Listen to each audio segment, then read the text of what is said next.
Assalamualaikum warahmatullahi wabarakatuh.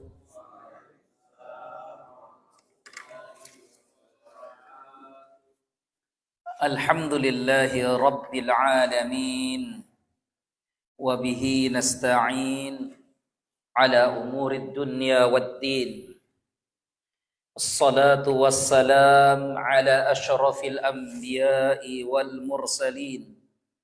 نبينا وحبيبنا وشفيعنا وسيدنا ومولانا محمد وعلى آله وأصحابه ومن تبعهم بإحسان إلى يوم الدين.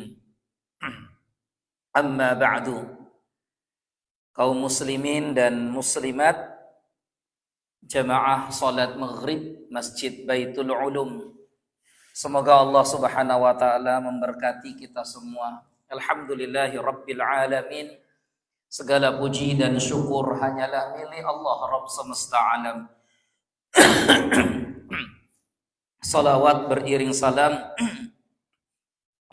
kita curah limpahkan pada Rasulullah sallallahu alaihi wasallam, kepada keluarga beliau, para sahabat beliau ridwanullahi alaihim, tabi'in, tabi'ut tabi'in, dan orang-orang yang senantiasa mengikuti beliau dengan ihsan hingga akhir zaman.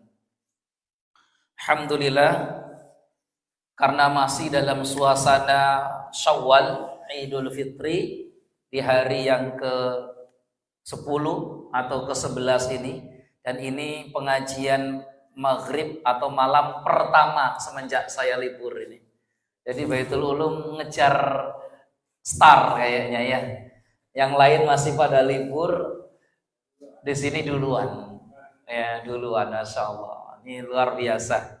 Yang lain masih pada liburan. Bahkan ada yang mulainya nanti setelah selesai bulan Syawal. Ada lagi yang nanti lah pekan ketiga. Ya, karena sekarang masih arus balik ya. Saya sendiri belum mudik ini. Karena rencana mudiknya nanti tanggal 6. Ya gitu. Jadi ini pengajian di tengah rencana mudik namanya. Jadi alhamdulillah, sebenarnya juga saya lupa ini kita sampai mana kajiannya. Karena ini saya sudah tandai, tapi tidak tahu ini tandanya tanda masjid mana ini. Karena mengkaji kitab Bulughul Maram ini ada 3 masjid, ya, dan masing-masing semuanya sama dari awal-awal, ya saling melengkapi. Atau jangan-jangan ini yang saya tandai ini, Pak ya. Ini saya kasih tanda pena soalnya di sini. Yaitu masih pada bab anjuran khusyuk dalam sholat. Belum. Wah, belum justru kan. Udah kita masuk bab al-hassi 'alal khusyu'i fi shalah. Bab anjuran khusyuk dalam sholat. Karena ini dimasukkan di dalam bab sebelum tata cara sholat. Biarpun khusyuk itu bukan syarat sahnya sholat, tapi khusyuk adalah syarat sempurnanya ibadah sholat. Bahkan Allah memberikan sifat manusia surga. Siapa sih orang-orang yang akan masuk surga itu? Qad aflahal mu'minun alladzina hum fi salatihim khashi'un. Yaitu orang-orang yang ketika sholat, di dalam sholatnya khusyuk. Dulu kata para ulama ahli tafsir seperti Imam Ibnu Katsir ketika menafsirkan alladzina hum fi salatihim khashi'un, manusia surga adalah orang-orang yang khusyuk dalam sholat. Kata Imam Ibnu Katsir, dulu itu para sahabat kalau sholat matanya sering lihat ke atas. Ya, matanya suka sering lihat ke atas. Jadi matanya tuh kemana-mana. Setelah turun ayat qad aflahal mu'minuna alladzina hum fi salatihim khashi'un, para sahabat itu sholatnya langsung menuju tempat sujud, lihatannya menuju tempat sujud. Jadi orang sholat itu ngelihat ke tempat sujud, bukan ngelihat temannya atau ngelihat yang lainnya. Gitu ya, udah ngelihatnya ke tempat sujud saja. Kecuali nanti para ulama merinci ketika tahiyat tasyahud. Ketika tahiyat tasyahud itu kemana pandangan mata kita? Sebagian ulama mengatakan ke jari telunjuk kita, sebagian lagi mengatakan tetap ke tempat sujud. Jadi cuma dalam kondisi itu saja. Jadi ketika kita tahiyat, sebagian mengatakan pandangannya ke jari kita, sebagian lagi ke tempat sujud. Bukan ngelihat jari orang ya gitu ya. Karena kadang ada orang terganggu. Ustaz, itu teman ada lagi orang sholat jarinya digerak-gerakkan. Ya sudah, dia meyakini jari itu digerakkan, sunnah itu pilihannya. Karena memang ada perbedaan riwayat tentang apakah jari itu ketika sholat yuharrikuha atau la yuharrikuha. Rasul menggerakkan jari atau Rasul tidak menggerakkan jari. Jadi ada dua riwayat memang. Mayoritas para sahabat, kalau tidak salah ada 20 orang sahabat ya. Atau berapa belas sahabat lah gitu, berapa belas sahabat. Sekian belas sahabat mengatakan Rasulullah itu la yuharrikuha. Nabi itu ketika tahiyat tidak menggerakkan jari telunjuknya, enggak menggerak-gerakkan jari telunjuknya. Satu sahabat mengatakan Nabi menggerakkan jari telunjuknya. Jadi satu sahabat mengatakan Nabi menggerakkan jari telunjuk. Maka ada orang yang mengambil riwayat mayoritas sahabat tadi, di mana la yuharrikuha, tidak menggerakkan jari. Ada pula saudara kita kaum muslimin mengambil riwayat satu orang sahabat tadi yang mengatakan yuharrikuha. Itu nanti insya Allah sampai kita ke hadis itu di bab berikutnya ya. Tapi saya hanya ingin menekankan, kalau ada orang yang menggerak-gerakkan jari ketika tahiyat, at-tahiyatul mubarakatuh, ya silakan, nggak usah kita merasa terganggu. Tapi saya nggak khusyuk Ustaz. Ya salahmu sendiri, kenapa ngelihat jarinya orang? Kita ini diperintahkan, diajarkan untuk ngelihat jari kita. Kalau enggak ngelihat tempat sujud, ya, karena menggerakkan jari itu memang sebagian meyakini itu sunnah, ya. Mayoritas tidak menggerakkan jari telunjuknya. Oh, masih panas. Ya, nanti lagi berarti. Melonyot nanti, Pak. Dulu mondoknya belum selesai masalahnya. Biasanya dulu orang kalau mondok itu kesannya sakti. Iya. Makanya dulu mbah-mbah kita kalau cucunya mau mondok, mbahnya ketakutan. Nanti kamu kalau nggak kuat mondok pulang-pulang gemblung gila. Saya dulu sampai ditakut-takut gitu, mikir saya kok ada orang mondok pulang-pulang kok nggak kuat jadi gemblung. Ini mondoknya mondok apa? Ternyata di pondok itu tiap hari ngapal Quran, ngapal hadis, ngapal Quran, ngapal hadis, nggak gemblung, justru makin baik. Berarti yang bikin gemblung ini nggak tahu pondok apa kan gitu ya. Dulu begitu kesannya itu kalau mondok nggak kuat pulang-pulang karena kita nggak tahu mondoknya mondok apa. Pondok itu ya di pondok itu hari-hari ya menghafal Quran. Kalau nggak menghafal Quran, menghafal hadis. Ya itulah pondok. Ya, wallah alam ya kalau ada pondok yang lain yang nggak ngapal Quran dan nggak ngapal hadis. Karena ada juga kadang pondok itu hafalan Quran yang nggak duwe, santrinya hafal Quran nggak ada, hadis juga nggak. Gitu. Tapi kalau lagu nasyid hafal banyak. Mana pondoknya ternyata isinya cuma belajar nasyid. Ya, tapi kita lanjut lagi ke sini sekarang. Bab anjuran khusyuk dalam sholat. Jadi khusyuk itu bukan syarat sah, tapi khusyuk itu syarat sempurna. Ibadah sholat kita itu sempurna ya kalau kita khusyuk. Tapi bukan berarti kemudian kalau nggak khusyuk ya nggak usah sholat saja. Oh salah. Karena kadang ada juga orang yang mengatakan untuk apa sholat kalau nggak khusyuk, gitu ya. Itu pernyataan yang batil, salah. Sholat saja meskipun kita belum mendapatkan kekhusyuan. Memang umat akhir zaman ini semakin sulit mendapatkan kekhusyuan karena awwalu ma yurfa'u awal-awal yang diangkat dari hamba kita, hamba Allah adalah khusyuk. Khusyuk sampai-sampai kata Nabi dalam hadis yang sahih, dalam satu masjid yang penuh orang sholat, tidaklah mereka khusyuk kecuali hanya satu orang. Atau kecuali tidak ada yang khusyuk dalam masjid itu. Ini menunjukkan bahwa semakin dekat dengan akhir zaman, semakin berat orang untuk mendapatkan kekhusyuan.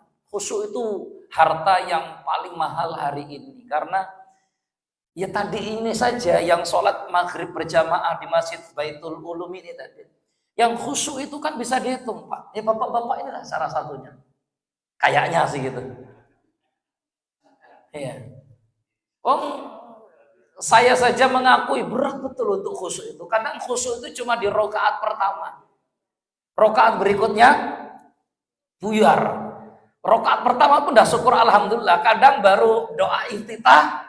Setelah itu Al-Fatihah dengarkan imam, buyar lagi. Khusyuk itu sesuatu yang sulit.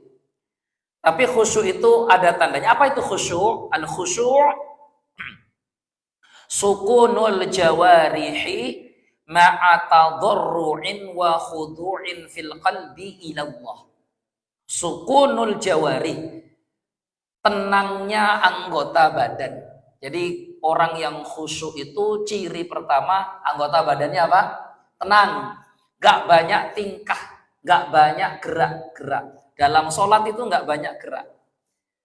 Maka dalam mazhab Syafi'i, di antara yang membatalkan sholat itu bergerak tanpa adanya hajat salasatun mutawaliyatun, 3 kali berturut-turut.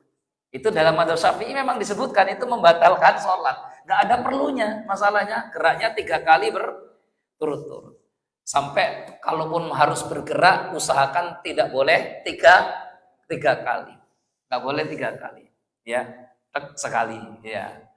Nanti kalau mau gerak lagi tunggu dulu, karena nggak boleh mutawaliyah, nggak boleh berturut-turut, harus ada jedahnya. Sampai begitu, saking mereka mazhab Syafi'i ini hati-hati betul dan menjaga supaya sholat itu tetap khusyuk. Karena khusyuk itu sukunul jawari. Ukuran pertama adalah anggota badannya itu tenang. Lau khosha'a qalbu hadzal rajuli la khosha'at jawarihuhu. Seandainya hati orang ini khusyuk, maka akan khusyuk pula lah anggota badannya. Berarti kekhusyuan yang paling utama itu di hati. Badan kita ini tenang ketika sholat itu berasal dari hati yang tenang. Ya, jadi khusyuk itu utamanya di hati. Setelah hatinya khusyuk, badannya mesti khusyuk, sukun, tenang. Tapi ketenangan itu bukan ketenangan yang menipu, bukan ketenangan yang riya karena ingin dilihat oleh orang, tapi ma'atadarru'in wa khudu'in fil qalbi, disertai dengan ketundukan dan kerendah hatian di dalam hatinya. Jadi ada orang yang kadang khusyuknya itu sebenarnya khusyuk biar kelihatan sholatnya khusyuk. Allah.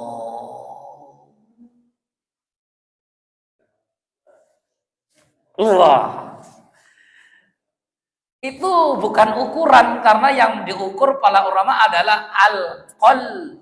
Apa itu? Hatinya. Ya, hatinya.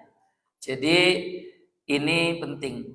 Sebagian lagi katakan al-khusyu'u fi shalah jam'ul himmati laha wal i'rad amma siwaha wa an la yujawiza basaruhu musallahu wa an la yaltafita wa la ya'batha wa la yastadilla wa la yafraqi'a asabi'ahu. Nah, ini lihat nih kata para ulama lagi, katakan khusyuk itu ukurannya adalah jam'ul himmah.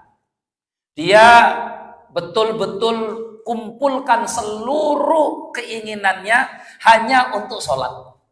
Ambisinya cuma untuk sholat, bukan untuk yang lain. Wal i'rad amma siwaha, dia palingkan dan jauhkan niatan-niatan yang lain. Gak karena ingin dilihat orang, gak karena ingin didengar bacaannya dan lain-lain sebagainya, atau karena ingin dipuji, atau karena ingin kelihatan soleh dan sebagainya.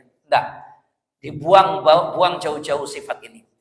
Wa an la yujawiza basaruhu musallahu. Dan pandangan mata harus ke tempat sholat. Itu orang khusyuk. Pandangan mata harus ke tempat sholat, bukan ke tempat yang lain. Wa an la yaltafita, jangan suka nola-noleh. Wa la ya'basa, jangan suka berbuat yang enggak ada gunanya dalam sholat. Contoh, sholat sambil megangin jerawat. Sholat, dengarkan imam sambil megangin jerawat. Ini kan namanya ya'bas. Dia melakukan perbuatan yang nggak ada gunanya, nggak ada manfaatnya, gitu ya. Jadi ini orang yang tidak khusyuk. Wala yafraqi'a asabi'ahu, dan nggak boleh membunyikan jari jemari. Kadang ada orang sampai sholat, Allahu Akbar.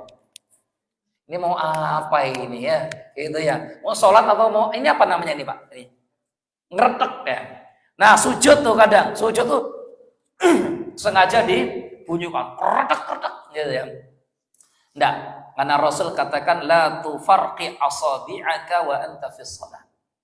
Atau wala tufarqi asabi'aka fis shalah. Jangan kau bunyikan jari jemarimu ketika kamu sedang sholat. Enggak boleh, karena itu perbuatan yang makruh, dibenci, biarpun tidak membatalkan sholat. Itu makruh.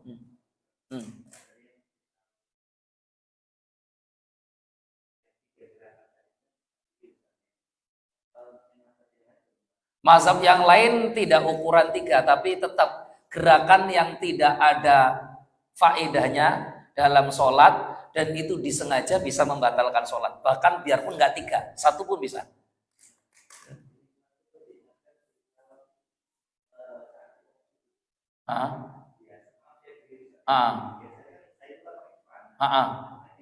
Iya. Ketat ya.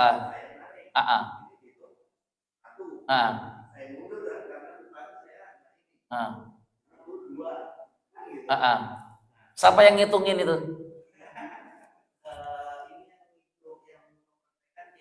Enggak, yang ngitungin itu siapa tadi yang ngitungin?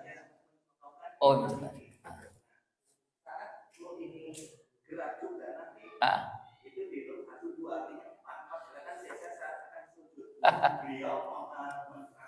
iya.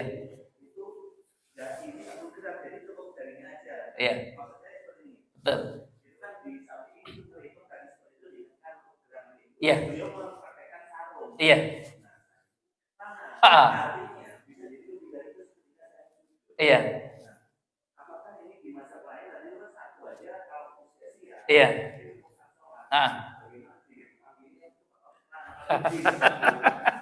Kalau saya, wallahu alam, tapi saya punya pandangan yang berbeda dengan itu. Kenapa? Karena merapikan celana supaya tidak ketat ketika sujud itu bagian dari kebutuhan ketika sholat. Justru kalau nggak antum tarik, antum makin nggak khusyuk sholatnya. Ya, tapi beliau benar dalam hal bahwa kalau yang gerak jarinya saja itu tidak dihitung, betul. Karena dalam mazhab Syafi'i itu yang dimaksud bergerak itu adalah bagian di mana itu kalau hilang dari manusia tidak dikatakan manusia sempurna.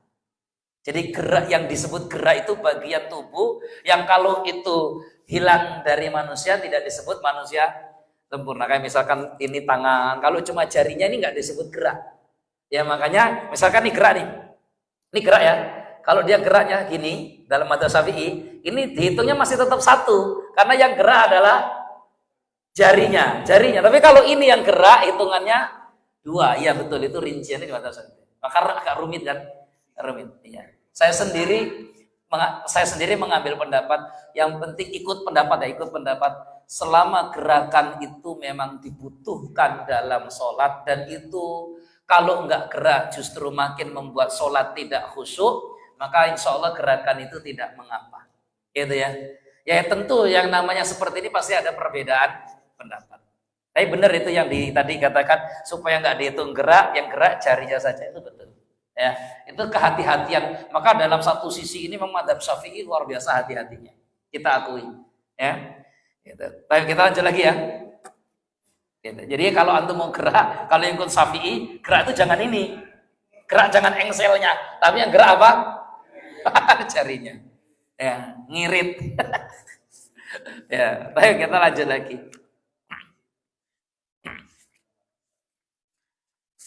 Lanjut lagi ya. Kita belum masuk hadis ini masalahnya. Mana tadi coba? Ini baik. Jadi nggak boleh membunyi-bunyikan jari karena itu hukumnya makruh. Ya. Wala yuqallibal hasa, dan juga nggak boleh membolak-balikkan debu gitu, bersih-bersih. Biarkan saja itu, biarkan saja. Ya. Dalilnya tetap sama. Dalilnya tadi surat Al-Mu'minun ayat 1 dan ayat ke-2. Hadis yang pertama, ini hadis pertama. Kita masuk hadis pertama ya. An Abi Hurairah radhiyallahu anhu. Dari sahabat Abu Hurairah radhiyallahu anhu qala naha Rasulullah sallallahu alaihi wasallam. Beliau berkata, Rasulullah sallallahu alaihi wasallam melarang. Jadi kalau Nabi melarang itu maknanya dua. Makna yang paling umum, Nabi melarang itu artinya haram. Makna yang paling umum. Kalau Nabi melarang, makna yang umum pada umumnya itu artinya haram. Arti yang kedua, Rasulullah melarang, maka makna larangan itu bisa saja artinya makruh. Jadi kalau Rasul melarang, itu pasti punya dua makna. Makna yang pertama artinya haram, makna yang kedua artinya makruh. Makruh artinya Nabi tidak suka. Contoh, misalkan hadis, ya, Rasulullah melarang para wanita ikut iringan jenazah. Kan begitu kan bunyi hadisnya kan? Nabi melarang wanita ikut iringan jenazah. Apakah larangan Nabi untuk wanita itu haram? Tidak. Artinya makruh. Makruh hukumnya, tidak disukai hukumnya wanita ikut iringan jenazah, nggak disukai. Nabi kalau ada, Nabi nggak suka. Gitu. Ya, ada juga yang Rasul melarang orang makan bawang, ya, masuk masjid. Apakah maknanya haram atau makruh? Maknanya makruh. Kalau konteks kita hari ini bukan hanya bawang, duren juga makruh karena duren itu lebih bau daripada bawang. Ya, bawang itu baunya nggak seberapa, duren itu lebih dua berapa, kan gitu ya. Baik. Apa yang dilarang Nabi di sini? Larangan ini maknanya bisa haram, bisa an yusolliya rojulu, orang sholat. Jadi yang dilarang Nabi itu orang sholat. Tapi jangan sampai di sini. Nanti sampai di sini waktu orang sholat dilarang Nabi. Enggak. Muhtasiron, kalau sambil ikhtisor. Hadis riwayat muttafaqun alaih. Hadis riwayat Bukhari Muslim muttafaqun alaih. Wa ma'nahu, kata Imam Ibnu Hajar, makna ikhtisar adalah salat an yaj'ala yadahu, orang yang salat meletakkan tangannya ala khosiratihi, di pinggangnya. Tidak boleh Nabi melarang orang sholat di pinggang. Nah, gitu. Ya, bisa begini, bisa juga begini. Pokoknya intinya di pinggang, bisa begini, bisa begini. Itu namanya ikhtisar. Muhtasiran itu maknanya dua. Ada yang ini namanya di pinggang, ya nggak ada orang sholat begini, itu nggak ada. Tapi ada juga yang gini. Namanya sholat di mana nih? Di pinggang, ya, di pinggangnya. Wallahu a'lam, tapi perbuatan tadi itu dilarang oleh Nabi sallallahu alaihi wasallam. Wa fil Bukhari, dalam riwayat Al-Bukhari, an Aisyah radhiyallahu anha, dari Ibunda Siti Aisyah radhiyallahu anha, anna dzalika, perbuatan salat seperti tadi, bertolak pinggang itu tadi, fi'lul Yahudi, adalah perbuatannya kaum Yahudi, fi salatihim, di dalam salat yang mereka lakukan. Jadi Yahudi juga ngerjakan salat, tapi salatnya Yahudi itu bertolak pinggang. Jadi intinya memang kita menghindari sesuatu yang itu lagi diperdebatkan. Maka kalau mau sedekap, sedekaplah di tempat yang memang disepakati. Tempat yang disepakati sedekap itu di mana sih? Kalau enggak di ala sotri, ya ala sirra fauqasiro. Itu kalau enggak ala sotri di pusat atau di atas pusat. Selesai sudah. Maka jangan cari tempat-tempat yang dijadikan perdebatan oleh para ulama. Kadang kita ini suka memicu-micu perdebatan karena kita nggak mau ngikutin yang 3 tadi itu, gitu ya. Jadi sedekapnya asal. Atau kadang nggak sedekap sama sekali, itu kan bikin perdebatan lagi. Ya kan? Biarpun kita tahu sepakat bahwa yang nggak sedekap pun hukumnya sholatnya sah. Sah, hukum sholat nggak sedekap itu pun sah. Karena tidak ada yang mengatakan sedekap itu syarat syarat sahnya sholat. Nggak ada yang mengatakan itu. Sedekap itu sunnahnya sholat. Ya, gitu. Jadi ada juga nanti orang yang sholatnya pun tidak sedekap. Ada yang nggak bersedekap juga. Ya, contoh dalam mazhab Maliki misalkan, di mazhab Maliki itu sholatnya nggak sedekap. Kebanyakan, bukan semua, kebanyakan. Saya tanyakan ke mereka, apa Maliki itu semuanya? Enggak semuanya. Tapi ada yang nggak sedekap, ada yang sedekap. Baik ya. Jadi makna ikhtisaran wa ala kullin. Jadi makna ikhtisaran itu maknanya 2. Nabi melarang orang sholat ikhtisar. Itu artinya 2 kata para ulama. Makna yang pertama adalah an yaj'al yadahu ala khosiratihi tadi. Sholat tangannya di pinggang tadi. Itu yang tidak boleh, dilarang oleh Nabi. Itu makna pertama. Dan mayoritas kebanyakan para ulama memahami ini. Sholat itu jangan sedekapnya di pinggang. Atau jangan tangannya ada di pinggang. Biarpun kadang ada juga yang ngerjakan sholat begitu kan ya. Entah yang begini, kalau begini nggak ada. Rata ada begini. Lebih baik ditinggalkan. Kalau saya ngajarkan lebih baik ditinggalkan. Ya biarpun nanti orang ada cok kali cok saja. Cari-cari alasan. Saya sering ketemu orang begitu. Kenapa kok sedekapnya di sini? Oh ini dulu ceritanya Nabi Adam waktu diambil tulang rusuknya, diciptakan Siti Hawa, itu tulang rusuk sebelah kiri yang diambil. Makanya tulang rusuk sini bolong. Kalau nggak ditutup masuk setan. Itu alasan. Ada lagi yang buat alasan katanya ini di kiri ini dulu ada orang yang perang, kalau sholat sedekapnya susah, makanya terluka harus begini, siap-siap ada di pedangnya. Itu kan kondisinya perang, bukan dalam kondisi aman. Ya, jadi alasannya tuh macam-macam.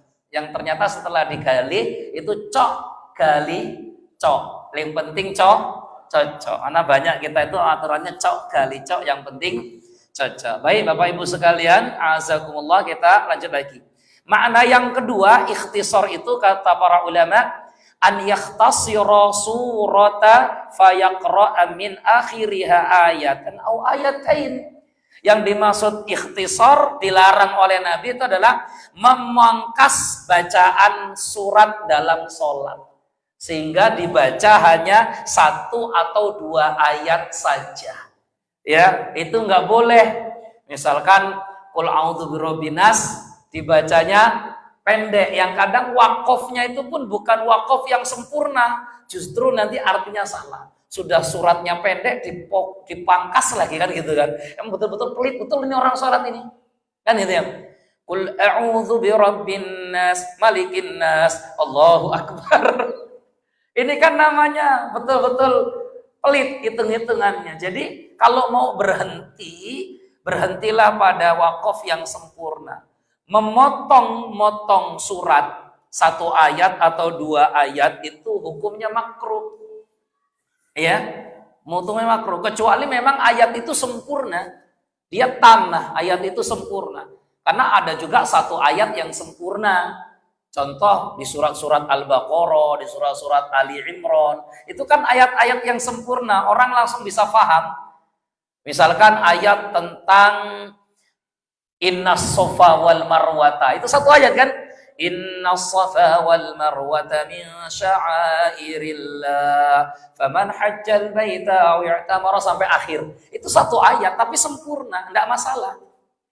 Ini ayat surat tapi enggak sempurna. Contoh Inna a'tainakal kautsar. Allahu akbar. Ini kan bingung kita.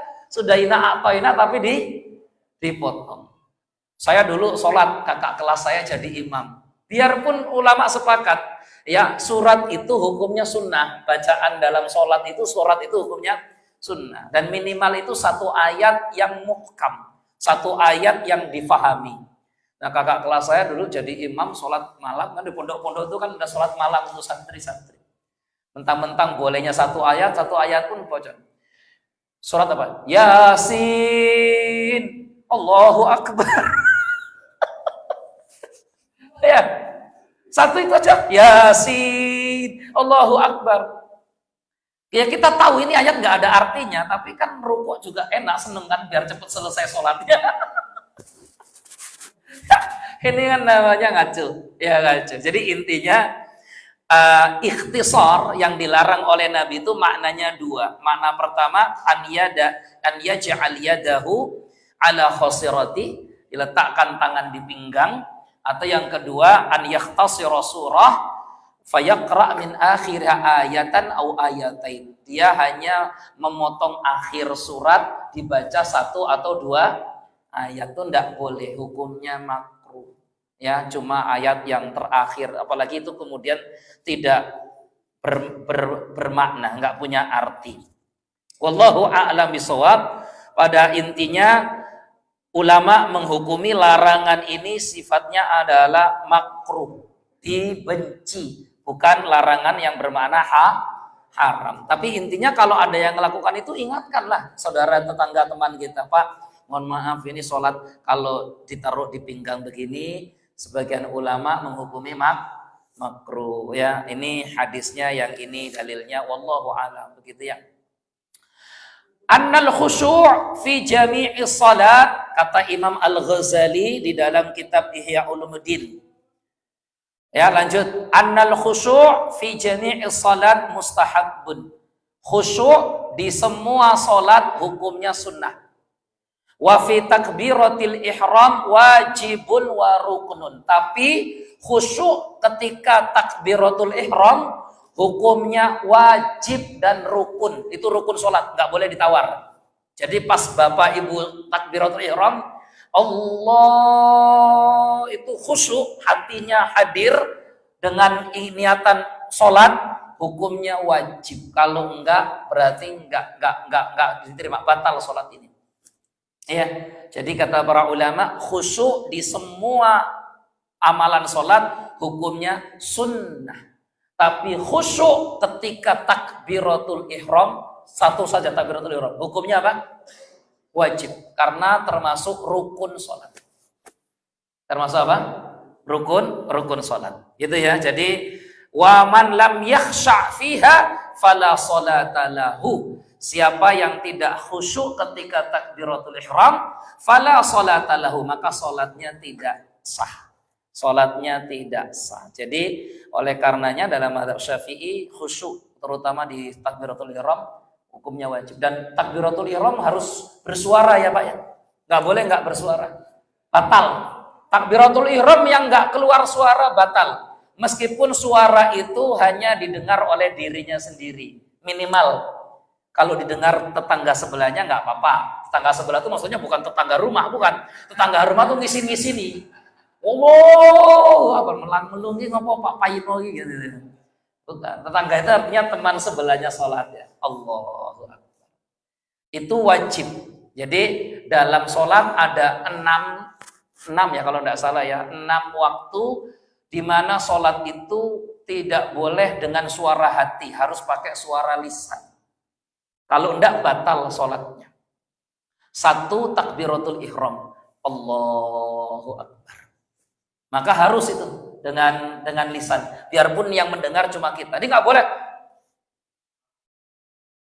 Kalau ada di sini batal sholatnya. Ya, ngaji, harus ngaji. Nggak ngaji. Sudah nggak ngaji, payah dia ingetin minal ngeyelin itu namanya. Minal ngeyelin.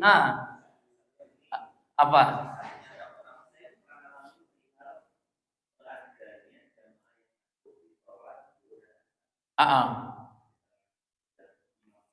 Ah,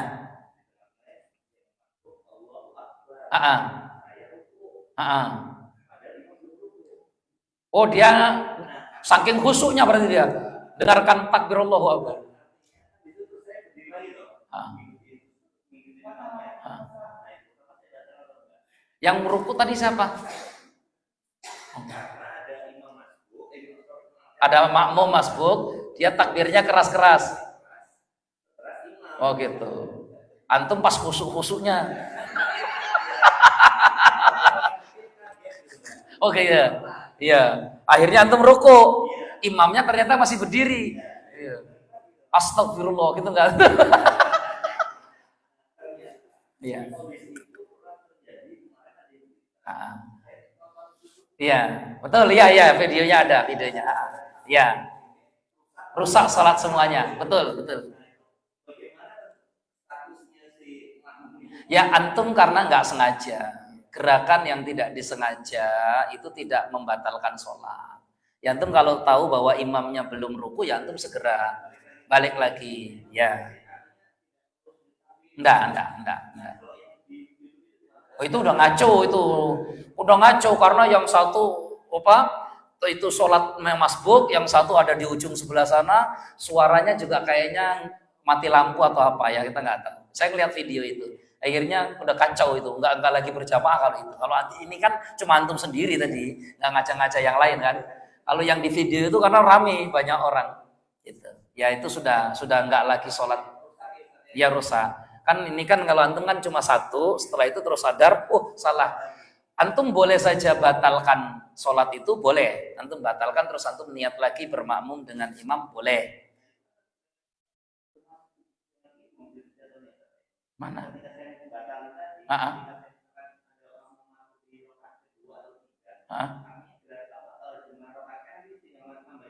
Lo kan antum bareng imam kan? Oh kalau dibatalkan, oh iya. Tapi antum nggak batalkan juga nggak apa-apa. Oh antum nggak sengaja, salah dengar kan? Dikiranya ternyata itu takbirnya imam, ternyata takbirnya makmum yang kekerasan tadi. Ya tadi karena tetonggonya dengar semua. Jadi intinya takbiratul ihram itu harus bersuara tapi tidak boleh yang terlalu kuat. Yang penting minimal dia dengarkan untuk dirinya sendiri. Itu ya. Nggak boleh pakai suara hati. Nanti yang berikutnya juga ada Al-Fatihah. Al-Fatihah itu harus bersuara, nggak boleh pakai suara hati. Minimal bibirnya bergerak. Semua perincian ini disebutkan oleh Dr. Syekh Mustafa Al-Bigha, Syekh Mustafa yang lain di kitab Fikih Manhaji Syafi'i. Ya, ini menurut mazhab Syafi'i. Jadi semuanya harus digerakkan lisannya, nggak boleh pakai suara hati. Lanjut lagi ya. Wallahu taala a'lam bishawab. Jadi intinya takbiratul ihram itu hukumnya wajib ya dan rukun dalam khusyuknya harus. Baik. Berikutnya hadis yang kedua. Hadis yang kedua, Ana Anasin radhiyallahu anhu anna Rasulullah sallallahu alaihi wasallam qala, dari sahabat Anas bin Malik radhiyallahu an, beliau ini pembantu Rasulullah 10 tahun jadi pembantu Nabi. Sesungguhnya Rasulullah sallallahu alaihi wasallam bersabda, "Idza quddimal asya'u", apabila makan malam telah dihidangkan. Asya artinya makan malam. Solatnya disebut solat isya. Makannya asya. Bahasa Inggrisnya lunch. Ya. Kalau makan malam telah dihidangkan, fabda'u bihi, maka mulailah makan. Qabla an tusallul maghrib, sebelum kalian sholat maghrib. Jadi dulu tuh makan malamnya itu sebelum maghrib. Karena nggak ada ceritanya makan malam habis isya. Kita ini yang ngerubah makan malam habis isya. Makanya pada kena kolesterol sama gula. Iya, jadi akhir makan itu dulu ya sebelum maghrib. Hadis ini nih ajarkan itu, makannya sebelum maghrib. Tapi wallahu alam, ini disebut maghrib yang mana gitu ya? Apakah maghrib awal atau maghrib sani? Tapi intinya memang makan malam itu tidak bagus gitu. Nah saya masalahnya belum makan ini, jadi mau makan malam nanti. Itu ya, Masya Allah. Dia belum makan, dia mau makan malam. Tapi intinya memang jangan biasakan makan malam.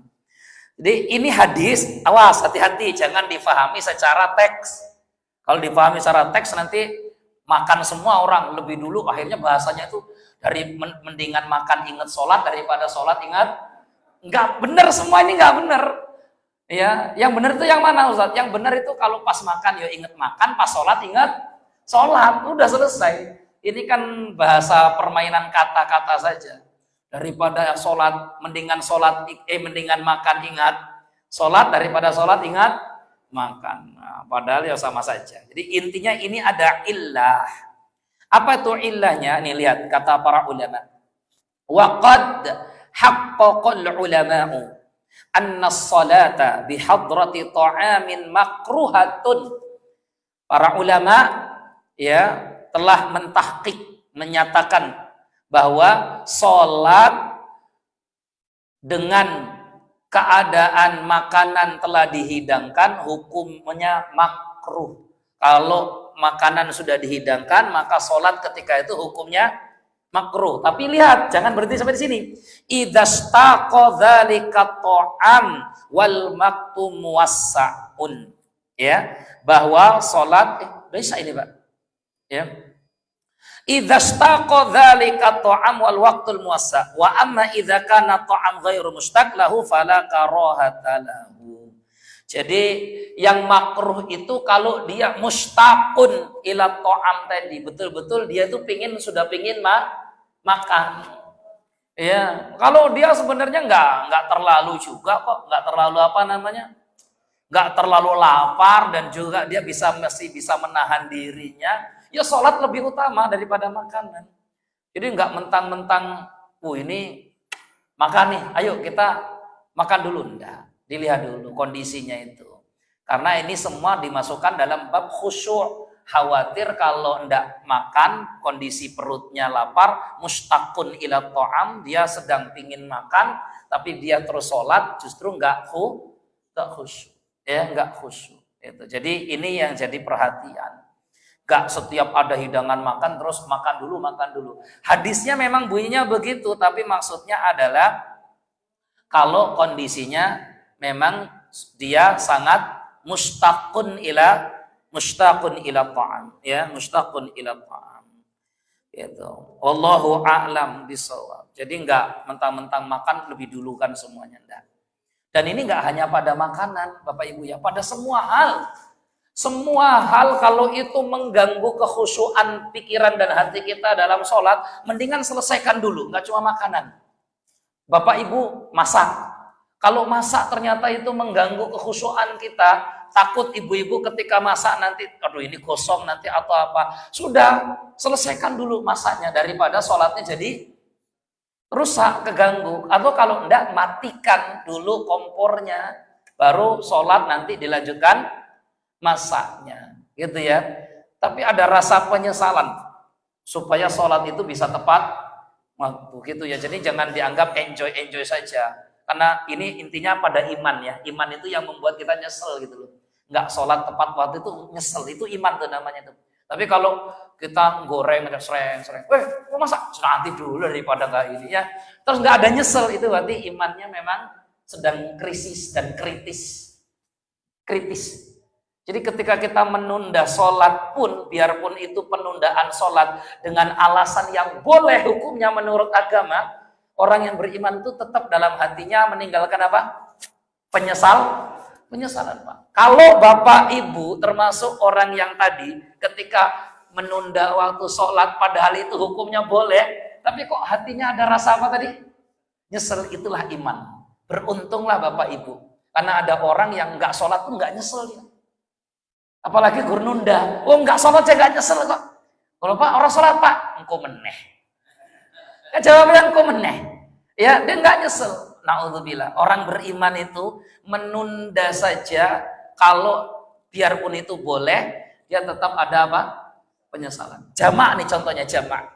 Jamak itu kan ada dua. Jamak takdim dan jamak takhir. Jamak di awal dan jamak di akhir. boleh nggak kita menjamak sholat di akhir? Zuhur sama asar, ngerjakannya di asar, boleh nggak kita? Boleh, secara hukum fikih boleh. Tapi kadang hati kita ini gelisah. Ya kan? Hati kita ini gelisah. Biarpun boleh saya jamak zuhur dan asar di waktu sholat asar nanti, hati itu gelisah. Kenapa? Ini sudah waktu zuhur kok saya belum sholat. Mendingan saya tak jamak di awal waktu. Jamaknya jamak takdim. Karena kalau dijamak di akhir ada perasaan bumbuhan saya masih hidup apa enggak nanti. Kan gitu kan? Nah itu namanya iman. Namanya apa tuh Pak? Beruntunglah Bapak kalau punya perasaan seperti itu tuh beruntung banget. Ya, karena nggak semua orang punya perasaan itu. Kok Bapak sholat asar jam 5 tapi nyesel. Ya Allah kok saya sholat asarnya jam 5. Boleh nggak? Sah nggak sholat asar jam 5 itu? Sah, nggak ada yang mengatakan sholat asar jam 5 nggak sah. Tapi hatinya gelisah. Kok saya sholat jam segini pahalanya dapat berapa ya Allah? Padahal saya biasa sholat awal. Itulah iman.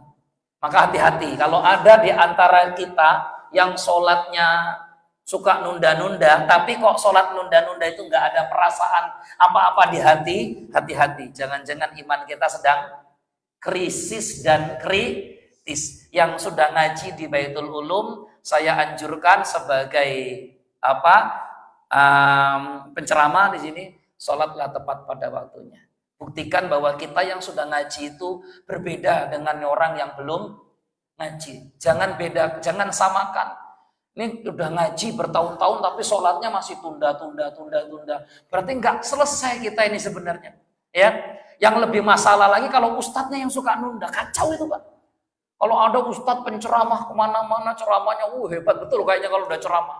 Ya, tapi sholatnya kok suka nunda-nunda. Berarti ada yang salah dengan dirinya itu. Ada yang salah. Makanya kalau nyari penceramah jangan yang pinter, jangan yang penting pinter. Tanya dulu tuh Pak Ustadz kalau sholatnya di mana? Di rumah. Kalau sholat di rumah sholatnya jam berapa? Ya, gitu. Nggak apa-apa dicek begitu, karena itu penting sekali. Ya, moga-moga semua kita disiplin dalam ibadah sholat kita. Itulah sebenar-benar faizin. Sudah isya ya? Itu sebenar-benar faizin. Faizin artinya orang yang menang. Yang menang itu apa? Yang nggak hanya sholat di bulan puasa, tapi sholat juga di luar bulan puasa. Itu betul-betul hamba Allah, bukan hamba Ramadan. Maka saya senang wajah-wajah yang saya lihat di bulan puasa, ternyata wajah-wajah ini kelihatan juga di bulan ini. Biarpun yang lain pada nggak kelihatan. Ya, ini nggak tahu yang lain pada kemana saya datang. Wallahualam. Husnudzon, moga-moga yang lain lagi mudik. Ya, lagi live streaming. Live itu ya Bapak Ibu ya. Kapan-kapan kita lanjutkan lagi bab khusyuk. Ternyata baru 2 hadis. Hadis pertama, larangan meletakkan tangan di mana? Di pinggang. Yang kedua, jangan sampai pikiran kita itu terpecah ketika sholat. Entah ke makan, entah ke sayur, entah kemana. Selesaikan dulu ya, sampai nanti kita bisa tenang. Ya, subhanakallah wa bihamdika. Asyhadu an la ilaha illa anta astaghfiruka wa atubu ilaik. Assalamualaikum warahmatullahi wabarakatuh.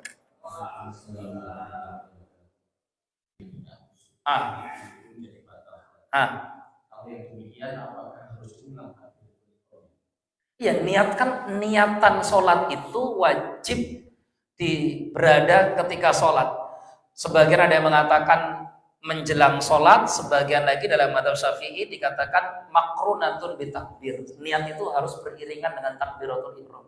Itu kenapa madzhab Syafi'i katakan ini wajib. Kenapa wajib? Karena ketika takbiratul ihram, mulut kita mengucapkan Allahu Akbar, hati itulah khusyuk memikirkan ini sholatnya sholat apa. Itu yang dimaksud itu begitu. Karena kalau nggak hadir niat ketika itu sholatnya batal. Paham ya Pak Bu ya? Kalau nggak hadir niat ketika itu sholatnya apa? Batal. Misalkan sudah takbir, Allahu Akbar, terus baru Bapak Ibu niat, batal sholatnya. Jadi niat itu berbarengan dengan takbiratul ihram. Makanya usolli atau nawaitu itu bukan niat.